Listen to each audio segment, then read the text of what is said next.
Hello student, very good morning. આજે આપણે વાત કરવાના છીએ છઠ્ઠા ચેપ્ટરની. બહુ લાંબો ગેપ રહી ગયો બંને વચ્ચે, પણ આપણી પાસે જે રીતે યુનિટ ટેસ્ટ આવે છે એ રીતે આપણે ચેપ્ટર પૂરા કરશું. તો હવે આપણી પાસે 6.4 ટોપિકથી જે બાકી હતું ત્યાં સુધી આપણે કરશું. આની પહેલાં 6.3 સુધીના ટોપિક થઈ ગયા છે. હું તમને પ્લેલિસ્ટ બનાવી દઉં છું, એમાં પણ જોઈ લેજો, અથવા તો તમને ગ્રુપની અંદર વોટ્સઅપના ગ્રુપમાં આખી એક PDF મોકલીશ જેની અંદર તમને બધા ચેપ્ટરના બધા વિડીયોની લિંક હશે. અત્યાર સુધી જેટલું થઈ ગયું છે અથવા તો તમારી પાસે યુનિટ ટેસ્ટ છે એનું તમને બધું મળી જશે. ચલો તો વધારે સમય ન લેતા સ્ટાર્ટ કરીએ છીએ. ટોપિક નંબર 6.4 ધાતુ કર્મ વિધિના ઉષ્માગતિકીય સિદ્ધાંતો. અહીંયા સમજવાનું શું છે ભાઈ? એટલું જ કે જ્યારે તમે કોઈ ધાતુ મેળવવા માંગો છો એ કાચી ધાતુમાંથી કે એના ઓક્સાઇડમાંથી, તો એના માટે તમારે ઉષ્માગતિશાસ્ત્રની કેટલી મદદ લેવી પડશે, ગરમ કેટલું કરવું પડશે તે. એ જો 3 પ્રક્રિયા તમને લખીને આપી છે. પહેલી પ્રક્રિયામાં તાપમાન 400 થી 1500 સુધીનું કહી દીધું, બીજી માટે 1000 કેલ્વિન કહી દીધું, ત્રીજીમાં 673 કેલ્વિન કહી દીધું. તો એક ચોક્કસ તાપમાન નક્કી કેવી રીતે કરવું એ આપણે આગળ સમજશું. બરાબર? જુઓ, તમને થર્મોડાયનેમિક્સ ઉપરથી એક વાત ખબર છે કે આપમેળે થતી પ્રક્રિયાઓ માટે ગિબ્સ મુક્ત ઉર્જાનું મૂલ્ય ઋણ હોય છે. આપણી પાસે જો ડેલ્ટા જીનું મૂલ્ય નેગેટિવ આવી જાય તો પ્રક્રિયા છે એ પોતાની આપમેળે થઈ જશે. તો આ તાપમાન છે એ એના પછીના મૂલ્યોમાં ડેલ્ટા જીનું મૂલ્ય છે એ નેગેટિવ આવશે. તો વાત સમજાણી? તાપમાન જેમ તમે વધારે કરો, કાર્બન કે કાર્બન મોનોક્સાઇડ સાથે પ્રક્રિયા કરાવો છો, ત્યારે પ્રક્રિયા તમારી આપમેળે થઈ શકે છે. તો આપણને કેવી રીતે ખબર પડશે કે કોઈ પણ તાપમાન 400 રાખવાનું છે, 1000 રાખવાનું છે કે 673 રાખવાનું છે? એ આપણે આ ચેપ્ટરમાં સમજશું. ચલો જોઈએ છીએ અહીં આગળ. આપણી પાસે કોઈ પણ પ્રક્રિયા હોય એના માટે ડેલ્ટા જી ગણવું હોય તો શું સૂત્ર હતું? Delta H minus T delta S. બરાબર? ડેલ્ટા જી એટલે શું છે? ગિબ્સ મુક્ત ઉર્જા. ડેલ્ટા H અને ટી ડેલ્ટા એસ પણ તમને ખ્યાલ હશે. હું બતાવી દઉં તો ડેલ્ટા H શું છે? એન્થાલ્પીમાં થતો ફેરફાર. જે તમારી પાસે ટી છે એટલો તાપમાન થઈ જશે, અને ડેલ્ટા એસ છે એ તમને એન્ટ્રોપીમાં થતો ફેરફાર અથવા તો એન્ટ્રોપી જ દર્શાવે છે. આ ત્રણેય મૂલ્ય તમને ખબર હોય એના ઉપરથી આપણે એક ડાયાગ્રામ દોરશું. ડાયાગ્રામ શેનો છે? ડેલ્ટા જી વર્સેસ ટીનો. તાપમાન અને ગિબ્સ મુક્ત ઉર્જાનો ડાયાગ્રામ દોરવાનો છે. આ ડાયાગ્રામ હકીકતમાં એલિંગહામ ડાયાગ્રામ તરીકે ઓળખાય છે. એલિંગહામ ડાયાગ્રામ કોના માટે? ઓક્સાઇડ્સ માટે. કેમ કે જો પ્રક્રિયા થાય છે બધાની ઓક્સિજન સાથે. હવે જ્યારે પણ તમારે ધાતુ મેળવવી હોય ધાતુ ઓક્સાઇડમાંથી, ત્યારે શું કરવું પડે? ઓક્સિજનને દૂર કરવો પડે. હવે ઓક્સિજન દૂર કરવા માટે કેટલું તાપમાન જોશે એ તમને આ ડાયાગ્રામ ઉપરથી ખબર પડે. ડાયાગ્રામ શેના માટેનો છે?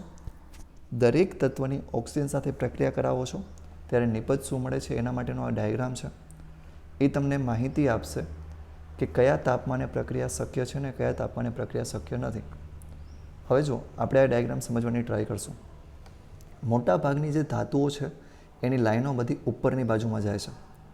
ડાયાગ્રામ ધ્યાનથી જોશો તો લાઈનો બધી કઈ દિશામાં છે? ઉપર બાજુમાં. મતલબ એનો જે સ્લોપ છે એ પોઝિટિવ છે. બરાબર? આ લાઇન શેના માટેની છે? કોઈ ધાતુ છે એની ઓક્સિજન સાથેની પ્રક્રિયા M+O2 gives MO. આ પ્રકારની પ્રક્રિયા છે. હવે જો આમાં થાય શું? પ્રક્રિયા જ્યારે થતી હોય ને ત્યારે સોલિડ બને છે.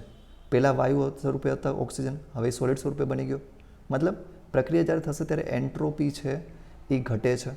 એટલે જો નેગેટિવ ડાયરેક્શનમાં ગ્રાફ આવશે, ડેલ્ટા એસ છે એ તમારી ઘટતી જાય છે. એક વાત સમજાણી? પ્રક્રિયા થશે તો શું થશે? એન્ટ્રોપી ઘટે છે. મતલબ ટી ડેલ્ટા એસનું મૂલ્ય છે એ આખું ઘટતું આવશે. એટલા માટે ત્યાં આગળ જો આગળ નેગેટિવ સાઇન પણ છે. હવે સમજો ડેલ્ટા જીમાં શું ફરક આવે છે? ડેલ્ટા જીની અંદર બે રીતના ફરક હોય, વધે પણ ખરા અને ઘટે પણ ખરા. મોટા ભાગનામાં વધે છે તમને જોવા મળે છે, પણ કોઈક લાઈન મારી પાસે એવી છે જેમ કે કાર્બન ડાયોક્સાઇડવાળી લાઈન અને કાર્બન મોનોક્સાઇડવાળી જે નીચી બાજુ પણ આવે છે. મોટાભાગની વધતી હતી, હમણાં તમને હાઇલાઇટ કરીને દેખાડી. પણ કોઈક લાઈન જેમ કે કાર્બન ડાયોક્સાઇડવાળી લાઈન અને કાર્બન મોનોક્સાઇડવાળી એ ઘટે છે. હજુ અહીંયા આગળ બે લાઈનમાં વધારે જમ્પ આવ્યો. પહેલાં ધીમે ધીમે આગળ વધતી હતી, પછી મોટો જમ્પ આવે છે. એ જમ્પ શું દેખાડે છે? ભૌતિક અવસ્થામાં ફેરફાર. આ જે તાપમાન છે 800ની આજુબાજુમાં અને 1100ની આજુબાજુમાં, ત્યાં આગળ ભૌતિક અવસ્થા બદલાડી હશે, સોલિડમાંથી લિક્વિડમાં ફેરવાઈ ગયું હશે. એટલા માટે સીધો જમ્પ આવે છે 800 ડિગ્રી આસપાસ અને અપ્રોક્સિમેટલી જે 1100 ડિગ્રી છે એના આસપાસ. 1100 આસપાસ મેગ્નેશિયમમાં જોવા મળશે, 1120 સુપર જો એક્ઝેક્ટલી ફિગર દેખાડીએ તો. જ્યારે ઝિંક કેસમાં તમારી પાસે આવે છે 800ની આસપાસ. આ બંને શું દેખાડ્યું? ભૌતિક અવસ્થા બદલાશે ત્યારે એની એન્ટ્રોપી છે એ બહુ ઝડપથી વધે છે. હવે જો ઝીરોની લાઇન ક્યાં આગળ છે? બહુ ઉપર છે. ધ્યાનથી જોશો તો ઝીરો લાઇન છે એ બહુ ઉપર છે. એનાથી નીચે લાઇન છે એનો મતલબ શું? નેગેટિવમાં મૂલ્યો છે. નેગેટિવનું મૂલ્ય શું? કે પ્રક્રિયા આપમેળે થશે. મતલબ લોખંડનો ઓક્સાઇડ, ઝિંકનો ઓક્સાઇડ એ પોતે પોતે બની જશે, તમારે બનાવવો નહીં પડે. ઝીરોનો મતલબ શું છે? એ પોતે પોતે બની જાય છે એનાથી નીચેના મૂલ્યો જેટલા પણ હશે તે. હવે જ્યારે તમારે આનાથી ઊંધી પ્રક્રિયા કરવી જોઈએ ત્યારે લાઈનો છે એ હકીકતમાં ઉપર રહેવી જોઈએ. આ પ્રક્રિયા તો શેની છે? ઓક્સાઇડ બનવાની. આપણે કરવાનું છે શું? બની ગયેલા ઓક્સાઇડને તોડવાનો છે. એના માટે આ બધી જ લાઈનો છે ઉપરની બાજુમાં હોવી જોઈએ. ઉદાહરણ તરીકે સમજાવું જુઓ. હું લોખંડની પ્રક્રિયા કરાવી નાખું છું એલ્યુમિનિયમ સાથે, અથવા તો ક્રોમિયમની પ્રક્રિયા કરાવી નાખું છું એલ્યુમિનિયમ સાથે, તો થશે શું? લોખંડ અને ક્રોમિયમ જે છૂટા પડશે. આવું કેમ? કેમ કે જે એલ્યુમિનિયમની લાઈન છે એ નીચે છે. તો જે લોકોની લાઈન નીચે હશે એ દરેકની મદદથી તમે ઓક્સાઇડમાંથી ધાતુ બનાવી શકો છો. હવે એલિંગહામ ડાયાગ્રામની મર્યાદા સમજી લો થોડીક. બહુ લાંબી મર્યાદા છે, સમજી જલ્દીથી. હવે આ પ્રક્રિયા આપણને એટલી માહિતી આપે છે કે પ્રક્રિયા શક્ય છે કે નહીં. એટલે કે રિડક્શન કરતાં વળી રિડક્શનનું વલણ દર્શાવે છે. પણ આનાથી તમને કોઈ પણ ઝડપની માહિતી મળતી નથી. ધ્યાનથી સમજો છોકરાઓ. પ્રક્રિયા એટલું કહી દેશે કે પ્રક્રિયા થશે અથવા તો નહીં થાય, પણ તમને એ નહીં સમજાવે કે પ્રક્રિયા કેટલા સમયમાં થશે. જો એટલા માટે આગળ એ લોકોએ શબ્દ યુઝ કર્યો છે કે રાસાયણિક ગતિકી માટે કાંઈ માહિતી મળતી નથી. ગતિકી એટલે પ્રક્રિયા કેટલા સમયમાં થશે તે. બીજી વસ્તુ, તમને એટલી વસ્તુ ખબર પડે છે કે ડેલ્ટા એચનું મૂલ્ય શું છે, ડેલ્ટા એસનું મૂલ્ય શું છે. હવે આપણે એવું માનીને ચાલવું પડશે કે તાપમાનના બદલાવાથી આ મૂલ્યો બદલાતા નથી. આપણે જ્યારે આ ડાયાગ્રામ સમજીએ છીએ ત્યારે શું સ્વીકારીએ છીએ કે જો તમે તાપમાન બદલાવશો તો ડેલ્ટા એચ અને ડેલ્ટા એસના મૂલ્ય બદલાતા નથી. પણ એવું પ્રેક્ટિકલી પોસિબલ નથી. તાપમાન જ્યારે બદલાય છે ત્યારે ડેલ્ટા એચ અને ડેલ્ટા એસ પણ બદલાય છે. તો આપણે એ વસ્તુને અવગણી નાખી છે. બીજી વસ્તુ, આપણને વચ્ચે વચ્ચે થોડાક જમ્પ મળતા હતા. આમ સીધી લાઈન જતી હોય ને સીધો જમ્પ આવે, આમ લાઈન જતી હોય સીધો જમ્પ આવે. આ જમ્પ આવવાનું કારણ શું હતું? જે ભૌતિક અવસ્થા બદલાય છે, liquid to gas, solid to liquid, ત્યારે આ મોટા મોટા તમને જમ્પ મળે છે. બરાબર. હવે આ જમ્પ આવવાના કારણો પણ પ્રોપરલી સમજાવી શકાતા નથી. તો આ થોડાક મારી પાસે કારણો હતા જેનું તમને પ્રોપર રિઝનિંગ આપવામાં નથી આવ્યું. ધાતુ કર્મવિધિ સમજાવે છે ત્યારની વાત છે. તો આશા રાખું છું કે આ એક મર્યાદા સમજાઈ ગઈ હશે. ગતિકીની માહિતી નથી મળતી ભૌતિક અવસ્થાને આધારે, અને તાપમાન સાથે ડેલ્ટા એસ અને ડેલ્ટા એચને સમજાવ્યું નથી. હવે બીજો પોઈન્ટ જુઓ. આ પહેલી મર્યાદા આપણી પાસે થઈ ગઈ રાસાયણિક ગતિકીના સંદર્ભમાં. હવે બીજી મર્યાદા આપણે જોવાની છે. બીજી મર્યાદા થોડીક સરળ છે. જુઓ શું કહે છે આ. અહીંયા ડેલ્ટા જી નોટનું અર્થઘટન આપણે કે પર આધારિત છે એ ખબર છે. મતલબ સંતુલનમાં પ્રક્રિયા હોય ને તો જ તમે ડેલ્ટા જીનું સૂત્ર વાપરી શકો. તો અહીંયા આપણે માની લઈએ છીએ કે પ્રક્રિયાઓ અને નિપજો સંતુલનમાં છે, પણ હકીકતમાં તે દર વખતે સાચું હોતું નથી. ક્યારેક હોય પણ ખરા સંતુલનમાં ને ક્યારેક ન પણ હોય. તો આપણે બધા માટે લાગુ પાડીએ છીએ ત્યારે એવું સ્વીકારીએ છીએ કે પ્રક્રિયક અને નિપજ આ બંને સંતુલનમાં હશે, જે હકીકતમાં દર વખતે સાચું નથી. ખૂબ જ થોડા સમય માટે એ લોકો સંતુલનમાં હોય ખરા, પણ હંમેશ માટે સંતુલનમાં હોય એવું જરૂરી નથી.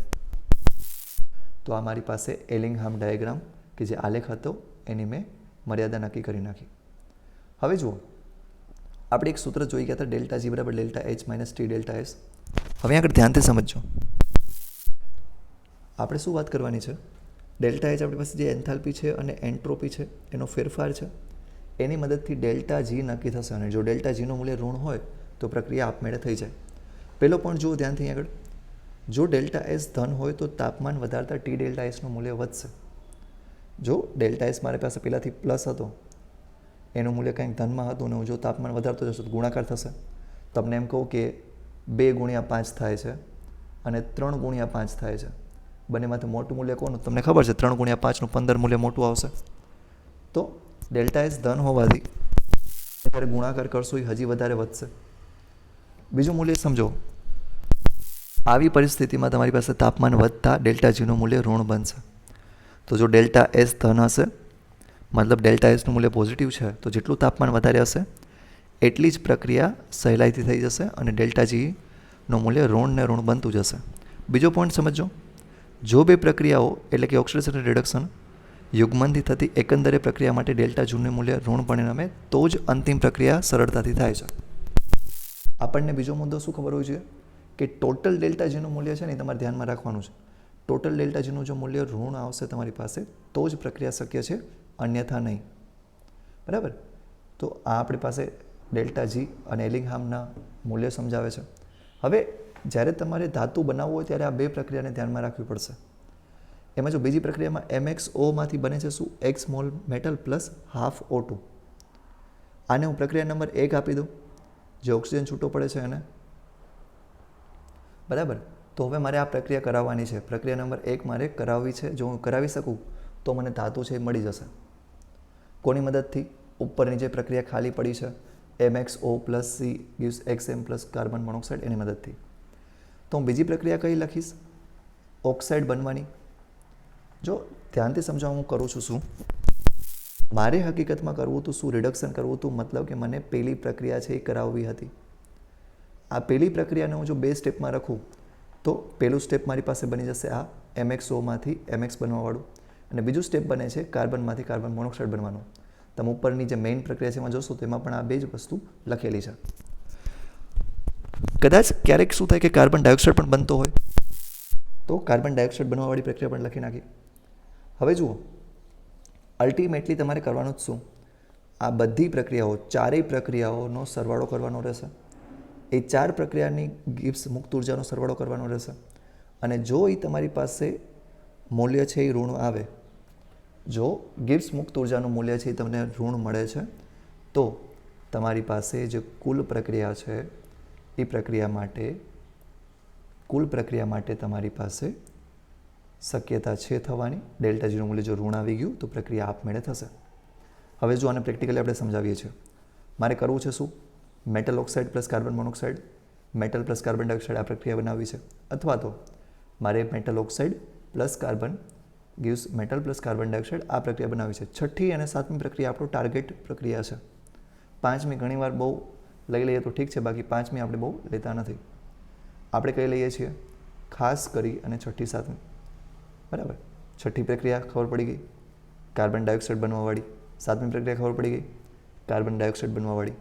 તો પાંચમી, છઠ્ઠી, સાતમી આવી પ્રક્રિયાઓ આપણે બનાવવાની છે. કેવી રીતે બનાવશું? જે ડાયાગ્રામ હતો એને જોઈને. અને ડેલ્ટા જી ગણશું. જો નેગેટિવ આવી ગયું તો પ્રક્રિયા આપમેળે થશે. અલ્ટિમેટલી ટાર્ગેટ શું છે આપણો? ડેલ્ટા જી છે એ નેગેટિવ આવવું જોઈએ. આવી ગયું તો કામ પૂરું. જો ડેલ્ટા જી પોઝિટિવ આવી જાય છે તો પ્રક્રિયા આપમેળે નહીં થાય. જો પ્રક્રિયા માટે ડેલ્ટા જી નેગેટિવ આવે છે તો અને તો જ પ્રક્રિયા થવી શક્ય છે. હવે આ ડાયાગ્રામ ઉપરથી મૂલ્ય લઈએ છીએ, ધ્યાનથી સમજજો. પૂરું કોન્સન્ટ્રેશન રાખજો. હવે સમજવા લાયક છે. જો મારી પાસે ગ્રાફ કોનો છે? ડેલ્ટા જી અને ટેમ્પરેચરનો. એલિંગહામ ડાયાગ્રામ આને કહેવાય છે. હવે અહીંયા આગળ ઘણા બધા ધાતુઓના ઓક્સાઇડના મૂલ્યો આપેલા છે. મારે જે ધાતુનું રિડક્શન કરાવવું છે એ ધાતુ નીચે હોવી જોઈએ. જે ધાતુનું રિડક્શન કરાવવું છે એ ધાતુ નીચે હોવી જોઈએ. જેનાથી રિડક્શન કરાવવું છે તો એના કરતાં પણ નીચે હોવી જોઈએ. જેનાથી મારે રિડક્શન કરાવવું છે એ સૌથી નીચે હોવી જોઈએ. તો જો મેગ્નેશિયમ છે એ બાકી બધાનું રિડક્શન કરી શકશે. મેગ્નેશિયમ હતું બાકી બધાનું રિડક્શન કરશે. એલ્યુમિનિયમ અને મેગ્નેશિયમની પ્રક્રિયા કરાવું છું તો એ પોઈન્ટની પહેલાં મેગ્નેશિયમ છે એ એલ્યુમિનિયમનું ઓક્સિડેશન કરી નાખશે. પણ એ પોઈન્ટે ડેલ્ટા જીનું મૂલ્ય 0 થઈ જાય છે. તો એ પોઈન્ટ પછીના જે મૂલ્યો છે મારી પાસે ત્યાં આગળ થશે ઊંધું. મતલબ મારી પાસે જે એલ્યુમિનિયમવાળી પ્રક્રિયા છે એ રિવર્સ તરીકે તમારે કરવી પડશે, અને જે એલ્યુમિનિયમ માટેની પ્રક્રિયા છે ત્યાંથી જ આગળ શક્ય બનશે. કહેવાનો મતલબ શું? કે એલ્યુમિનિયમ છે એ હવે મેગ્નેશિયમનું રિડક્શન છે એ કરી શકે છે. આ બે એક પોઈન્ટ તમને સમજાવવા જોઈએ. અહીંયા કંઈ તકલીફ હોવી જોઈએ નહીં. તો વાત સમજાઈ ગઈ. ડેલ્ટા જીના મૂલ્યો કઈ રીતે નક્કી કરવાના છે અને ડેલ્ટા જીના મૂલ્યો પ્રમાણે ગિબ્સ મુક્ત ઉર્જા અને બંનેના મૂલ્યો છે એ કેવી રીતે ફેરફાર પામશે. તો ખાલી તમને એમના મૂલ્યો ખબર હોય અને કાર્બન મોનોક્સાઇડની આ જે લાઇન છે એનો નેગેટિવ સ્લોપ હોય એ ખબર હોય તો બંને કામ થઈ જશે. બીજું કાંઈ તકલીફ લેવાની જરૂર નથી. તો જો કાર્બન મોનોક્સાઇડની લાઇન નેગેટિવમાં જાય છે, મતલબ એ નીચે આવશે. અને નીચે આવવાથી ફાયદો શું થશે? ક્યારેક ને ક્યારેક એ દરેક ધાતુ કરતાં નીચે આવી જાય છે, તો એનાથી ઉપરના જેટલા પણ ધાતુ છે એનું રિડક્શન કરી શકશે. તો કાર્બન મોનોક્સાઇડ બનવાવાળી પ્રક્રિયા છે, એની મદદથી તમે બધાનું રિડક્શન કરી શકો છો. તો તમારે અહીંયા સુધી ધ્યાન રાખવાનું છે. આપણી પાસે વાત હતી ધાતુકર્મ વિધિની. ધાતુકર્મ વિધિના ઉષ્માગતિકીય સિદ્ધાંતોની. અહીંયા સુધી વાંચી લેજો. અહીંયા સુધી બધા ટોપિક સમજાવવા જોઈએ. અહીંયા કાંઈ પણ તકલીફ હોય પૂછજો. અને હોમવર્કમાં એલિંગહામ ડાયાગ્રામ વાંચી સમજી લેજો. એના દાખલા જે સ્વાધ્યાયમાં આપ્યા છે એ કરજો. થિયરી લખીને મોકલાવવાની જરૂર નથી. દાખલા છે એ તમારી પાસે હોમવર્ક રહેશે. થેન્ક યુ સો મચ બાળકો. આજના લેક્ચર માટે આટલું રાખીએ છીએ. બાકી બધું જોશું આપણે નેક્સ્ટ લેક્ચરમાં.